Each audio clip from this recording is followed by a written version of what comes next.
How do you reflect on that journey? You go from Sheffield United, where you get relegated, to the position you're in now as Manchester United captain. I think I'll probably think about it a lot more when I've finished. At the moment, with the schedule and the games, it's just play, rest, recover, mentally focus for the next game. You don't really have too much time to think about what you've actually achieved and where you are in the game.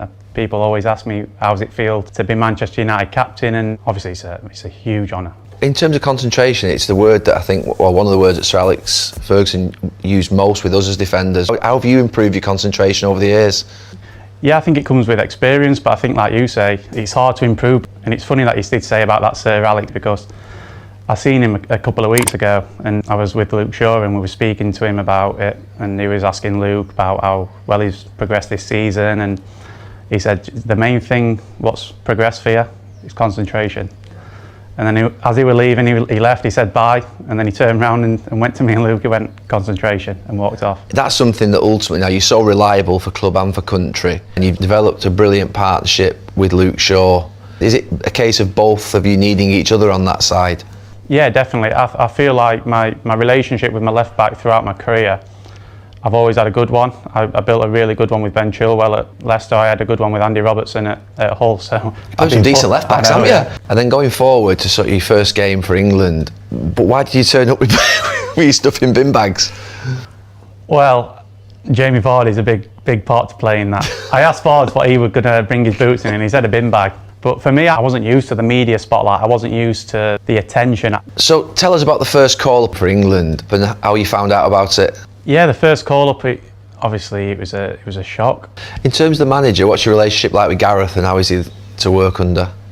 Yeah, Gareth's been brilliant with myself. I think every game I've been available, I've started. So for him, again, to show that belief, the confidence, the trust, is massive for myself. Just talk to us about some of the characters that are in the England squad that you're playing with now, and the scandalous levels of talent that some of them have. Someone like a Phil Foden, for example.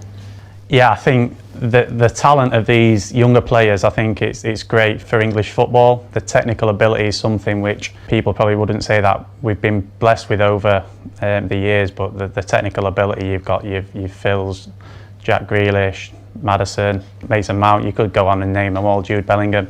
You can really see what they bring to training in the possession. You can't get the ball off them. You were, I suppose in some ways, made to stay at Leicester one more year. Were you happy with that? At the time, my age, I always felt like I owed Leicester a lot. I spoke to Vichai and he said to me, give me one more year and I'll let you go. So I didn't really push anything. I obviously, as soon as I had the interest from Manchester United, it was something that I knew I had my heart set on that. Did you speak to Jose around that time in terms of what his plans were for you at United?